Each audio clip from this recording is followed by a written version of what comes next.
Sumainyo ang Panginoon. At sumaiyo rin. Ang mabuting balita ng Panginoon ayon kay San Lucas. Papuri sa iyo, Panginoon. Nang araw ding iyon, ang dalawa sa mga alagad ay patungo sa isang nayong tinatawag na Emmaus. May 11 kilometro ang layo sa Jerusalem. Pinag-uusapan nila ang mga pangyayari, samantalang nag-uusap sila at nagtatanungan.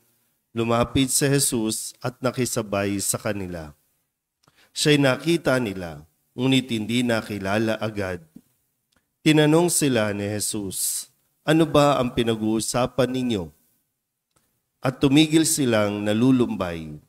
Sinabi ng isa na ang ngalay Cleopas, "Kayo lamang po yata ang dayuhan sa Jerusalem na hindi nakaalam sa mga bagay na nakatatapos pa lamang nangyari roon."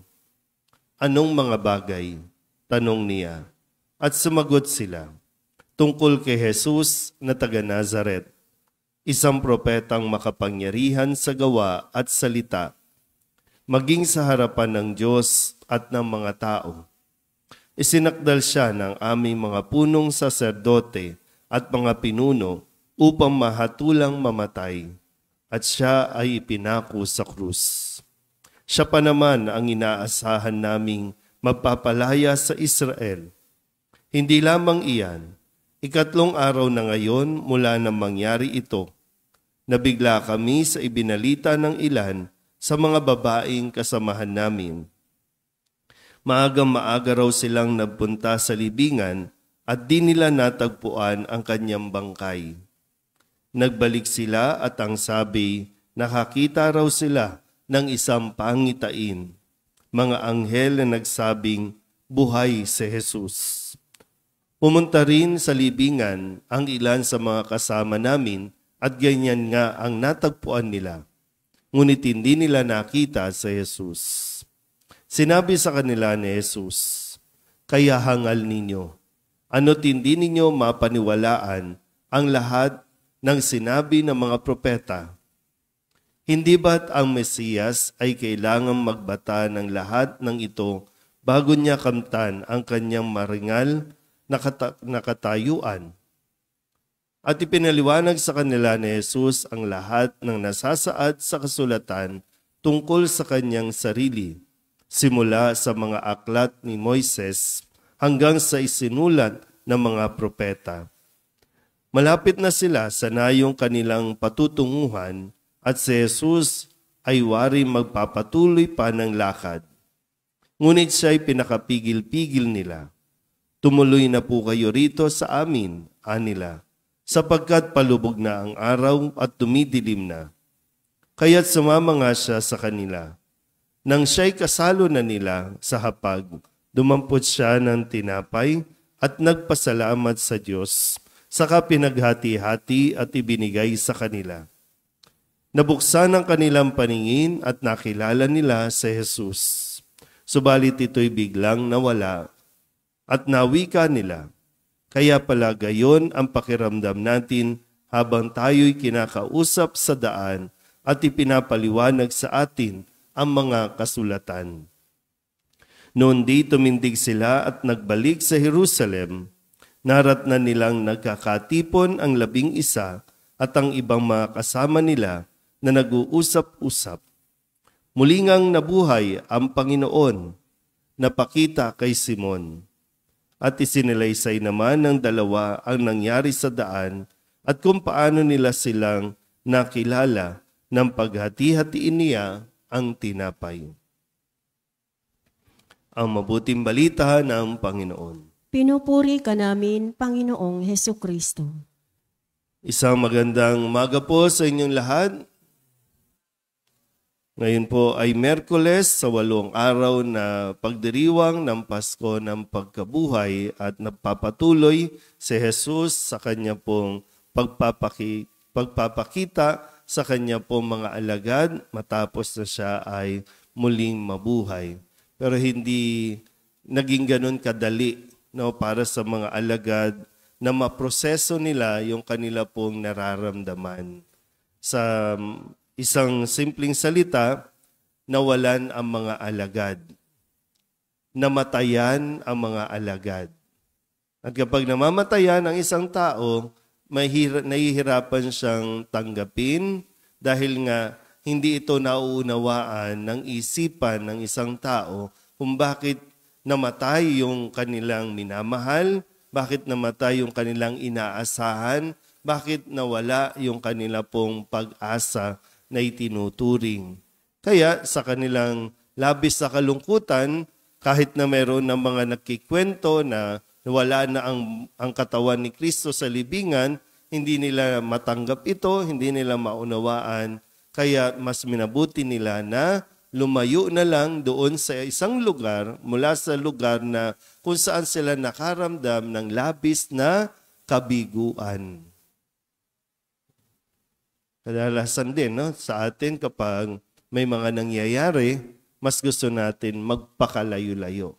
Mas gusto natin iwan na lang ang lugar na ito at ayaw na natin maalala pa kung ano yung mga kabiguan nang hindi natin prinoproseso yung atin pong nararamdaman o yung ating karanasan. Mahirap yung mananahimik lang tayo. Mahirap din yung kung tayo-tayo lang yung mag-uusap, magkikwentuhan. Kasi dito, sabi nga, habang sila ay nag-uusap sa daan, wala lang, hindi pa rin nagiging malinaw.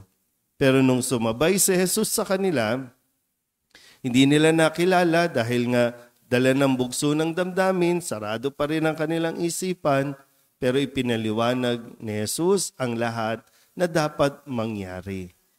At nung sila na ay nandoon sa isang hapag, doon na nabuksan ang kanilang isipan.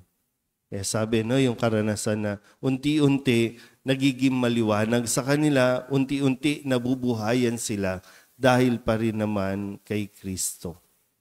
So, kung sa atin po, sa mga karanasan natin, baka lang, hanggang ngayon, nandoon pa nga tayo sa pagpapakasakit, nandun pa tayo sa mga masasakit na karanasan at hindi pa rin natin hinahayaan na tulungan tayong ni Jesus na maproseso itong mga ito. Kaya dala-dala lang natin ang tendency pa ng karamihan sa atin, pag tinatanong mo kung anong problema, hindi magsasabi.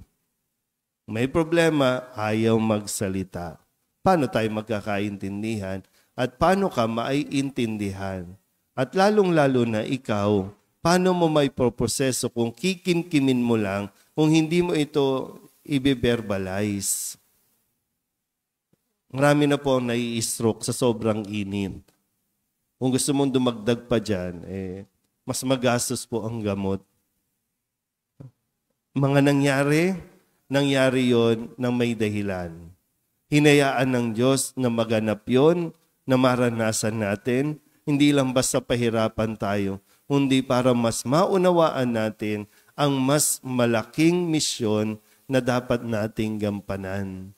Kaya nga nung nakilala nila si Jesus, at totoo nga na nabuhay na si Jesus, nagbalik sila at nagpahayag na rin ng kanilang karanasan kay Kristong muling nabuhay. So, sa atin, andun pa ba rin tayo sa bakit nangyari yon? Baka nandun pa rin. Bakit hinayaan ng Diyos na mangyari yon sa akin? Bakit kailangan kong maranasan yon? Baka nandun pa rin tayo. Kaya hingin natin sa pagdiriwang na ito ng Banal na Eucharistia na maliwanagan na rin tayo. Baka sobrang tagal na rin na ating pagmumukmok. Baka sobrang tagal na pinahihirapan natin ang ating mga isipan, ang ating mga puso sa mga bagay na dapat naman talagang mangyari. Bakit nawala yung inaasahan mo para matuto ka rin? Bakit nawala yung pag-asa mo, yung sinasandalan mo, para mas makita mo na mayroon pang ibang tao ang nangangailangan din ng iyong pagkalinga, ng iyong pong pagmamahal. Pero kung mananatili tayo doon sa hindi, kasi ang gusto ko, hindi dapat siya nawala, ibang usapan na yan. May plano ang Diyos sa bawat pangyayari sa buhay natin. Kailangan mo lang mabuksan ang iyong puso't isipan. Amen?